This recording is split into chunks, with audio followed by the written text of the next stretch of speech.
A HT Micron inaugura a fábrica de chips em São Leopoldo. Exportações de maio recuam 13,3%.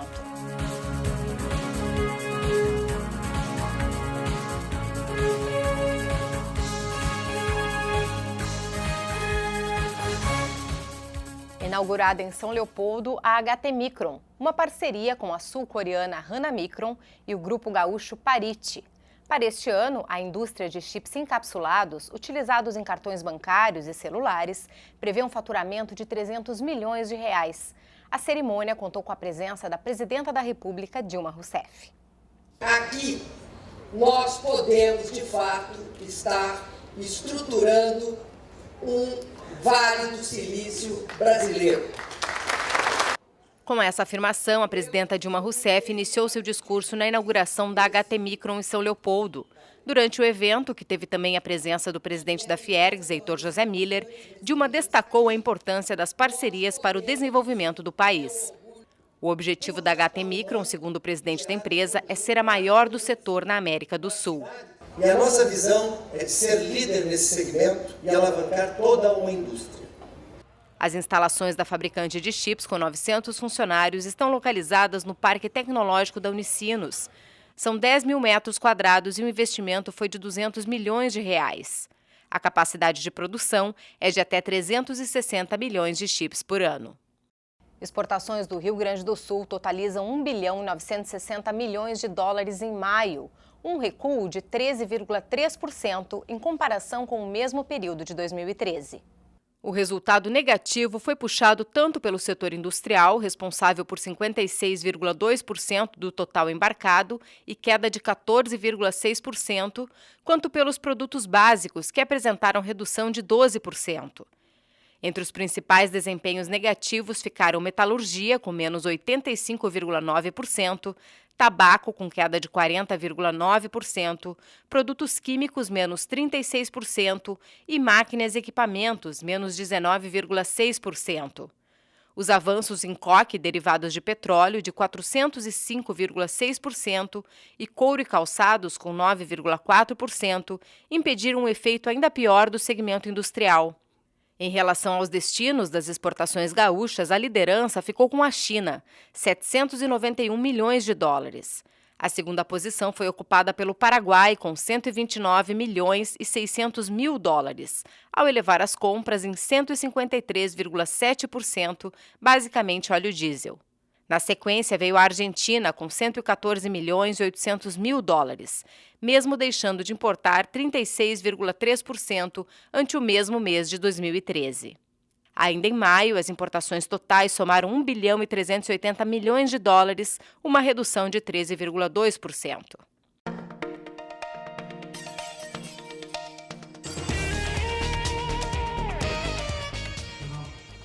Em palestra para as diretorias da Fiergs e Ciergs, o advogado Fábio Medina Osório sugeriu que a lei anticorrupção seja aprimorada. Esta norma, de agosto do ano passado, trata da responsabilidade administrativa e civil de pessoas jurídicas na prática de atos contra a administração pública nacional ou estrangeira e prevê multa no valor de 0,1% a 20% do faturamento bruto da empresa ou de R$ 6 mil a 60 milhões de reais na impossibilidade de ser utilizado o critério do valor bruto. Prevê ainda a dissolução compulsória da empresa. O advogado afirma ser possível aperfeiçoar a lei com a atuação das entidades empresariais. Os alunos do Senai, Pablo Fachin, Matheus Itkowski, e a dupla Diego Basso e Matheus Gaspari de Freitas, que venceram o World Skills Américas, realizado na Colômbia em abril, foram homenageados pela diretoria da Fiergs. Esta foi a terceira edição da competição interamericana de profissões técnicas.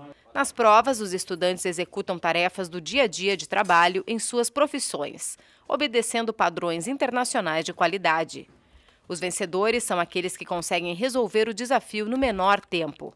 Para Diego Basso, a disputa mostrou que o futuro está na mecatrônica. Em termos de futuro, a gente pretende sim continuar nessa área, porque, além do mais, para a gente ter começado com isso, a gente se interessou muito e pesquisou, foi atrás e viu que era realmente uma área que nos interessava. Então, o nosso futuro, eu acho que vai predominar muito a mecatrônica. 700 jovens participaram do Talentos em Debate, promovido pelo Instituto Evaldo Lodge e Serviço Social da Indústria, realizado na sede da Fiergues.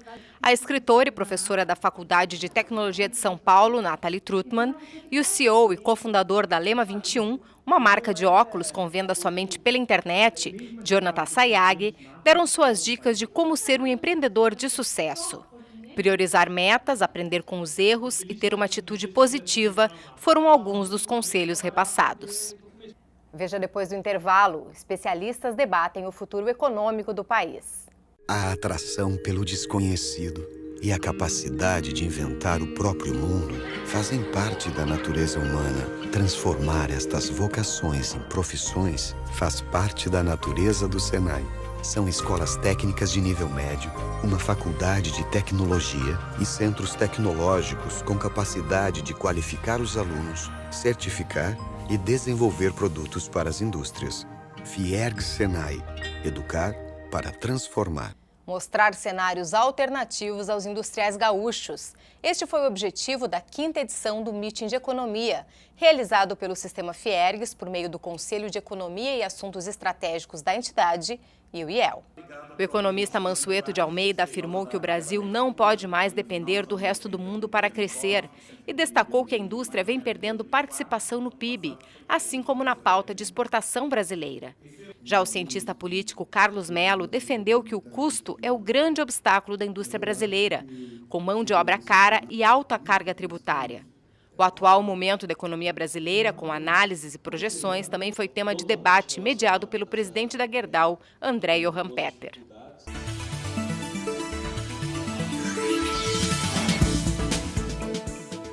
Sobre o atual momento da economia brasileira, eu converso com o cientista político Carlos Melo. Já que estamos aí em ano eleitoral, quais as possibilidades de um novo governo elaborar uma política industrial de longo prazo? Olha, o Brasil precisa de uma política industrial de longo prazo, o Brasil precisa de previsibilidade, de regras, de normas para que o investidor possa cumprir a sua parte, que é investir, que é acreditar nesse processo todo. Me parece que esta é uma questão que está colocada para todos os candidatos. No entanto, às vezes a necessidade não faz com que a política se efetive concretamente, né? Há uma série de problemas no meio do caminho, né? Há conflitos entre os vários setores.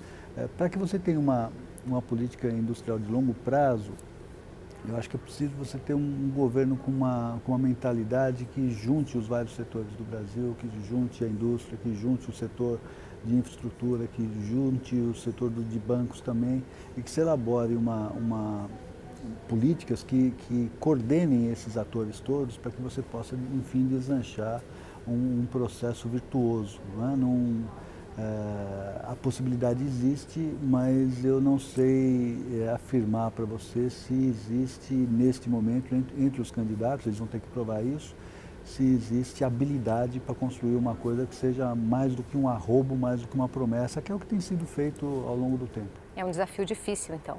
Não é algo simples, significa que você tem que coordenar uma série de setores, né? E quando você fala de política industrial, você está se referindo exatamente a que ramo da indústria, né? Provavelmente a toda a indústria, não é? Então você precisa ter um pensamento global, né? Precisa compreender que você tem relações a construir no Brasil, você precisa coordenar isso com um movimento internacional também, de cadeias produtivas para fora do país, enfim. Você precisa ter uma visão bastante ampla para que você possa construir alguma coisa que de fato tenha qualidade, né? Só o discurso do vamos fazer, precisamos fazer, é uma coisa que tem se repetido e a gente tem que meio que andado para o lado, né? Quando necessário é andar para frente com uma política efetiva. E as demandas sociais, como atender sem desequilibrar aí as contas do governo? Então, o Brasil é um país de várias carências. Você me perguntou agora da política industrial, agora a gente pula para a demanda social. Você tem que atender, né? Há muita desigualdade, há muitos problemas sociais ainda no Brasil, embora tenha diminuído bastante. Como atender sem desequilibrar? Você tem que melhorar a qualidade do gasto, não é? Não significa que você tenha que aumentar, colocar mais recursos necessariamente na educação, ou na saúde, ou na segurança, mas você precisa fazer mais com os recursos que você tem, né? Você precisa ter políticas que sejam mais efetivas. Você não pode deixar com que os recursos escorram como água pelos dedos, né? Você precisa ter processos de gerenciamento, processos de planejamento que sejam mais adequados. Uma frase antiga, quando o presidente Fernando Henrique, ainda olha quanto tempo, né? Quando ele dizia que o Brasil não é um país pobre, o Brasil é um país injusto, né? Nós não temos problemas de recursos, nós temos problemas da qualidade do gasto desses recursos. Isso precisa ser repensado. Então vamos agora pular para um outro assunto, que é o ajuste fiscal. Existe a possibilidade de ser feito um ajuste fiscal? A possibilidade sempre existe, até porque me parece que o ajuste fiscal será inevitável, será importante, será muito importante, vital fazê-lo. No entanto, precisamos ver se as condições políticas permitirão que ele seja efetivamente feito. Me parece que vai ser vital fazê-lo. No entanto, você não faz um ajuste fiscal apenas pela sua vontade. E nem significa que pelo fato dele ser vital, dele ser fundamental, que ele será feito. As condições políticas vão ter que colaborar, né? Você precisará articular isso com uma série de setores sociais que hoje estão envolvidos com políticas públicas que demandam gastos, agentes do Estado, a própria máquina, o custeio do Estado, isso significa conflito, cortar, não é uma coisa simples no Brasil, e também no Congresso Nacional. Precisa ver qual será o desenho da governabilidade do próximo governo. Você terá apoios no Congresso Nacional que te permitam cortar na carne, pelo menos no primeiro momento, para que você possa ajustar e voltar a crescer? Essa é uma interrogação que a gente só vai poder responder depois que nós tivermos os dados eleitorais na mão, né? Quer dizer, só depois da eleição. Tá certo. Muito obrigada pelas informações, pela sua participação. Ok, foi um prazer. Veja a seguir, o Fiergues conhece demandas de empresários e Senai inaugura escola em Igrejinha. Para o SESI, a educação transforma curiosidade em descobertas, inércia em movimento, trabalho em qualidade de vida. Por isso, o SESI desenvolve projetos culturais, atividades esportivas, ações de responsabilidade social e de saúde aos trabalhadores da indústria e suas famílias. Fiergues SESI.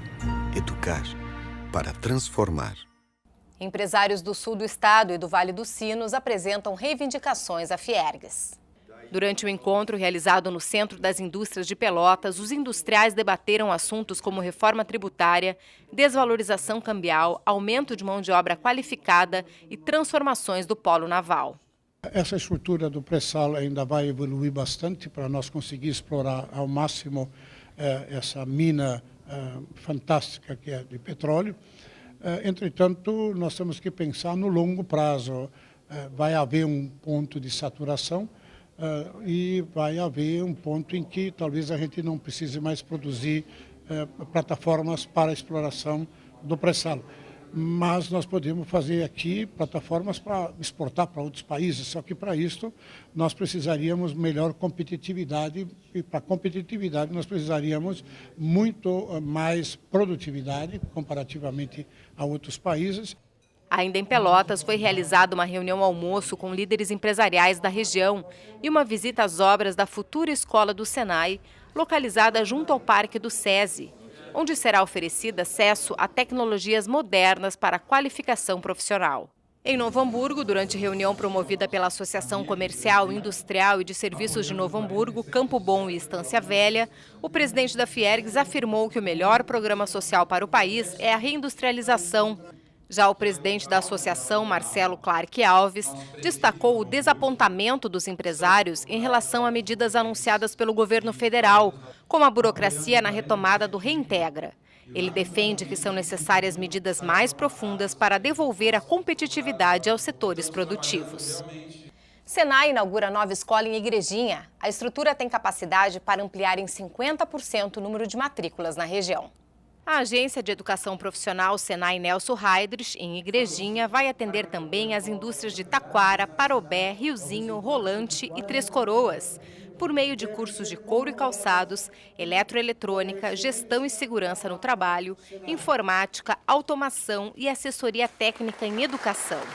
O novo prédio tem 4 salas de aula, laboratório de informática, além de uma área de capacitação industrial para 50 estudantes. É muito importante, sim, uma profissionalização, uma formação de mão de obra para esse segmento, para esse setor, como também de outros segmentos, mas principalmente calçado, porque ela é praticamente entre 70% e 80% da economia regional está baseada no calçado. Então precisamos sim formar mão de obra.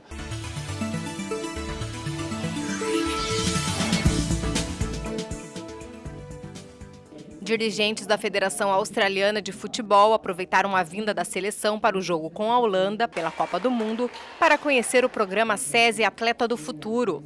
O projeto gratuito destinado a filhos de trabalhadores da indústria proporciona às crianças e adolescentes de 7 a 17 anos formação esportiva que possibilite a inclusão social, a especialização em idade adequada e a diversificação de modalidades esportivas.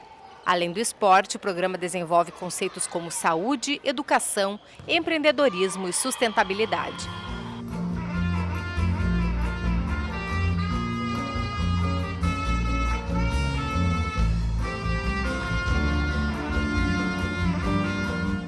A Orquestra SESI Metasa de Marau foi a atração da última edição do SESI Crescendo com Arte, projeto que tem o objetivo de dar às crianças a oportunidade de vivenciar a cultura.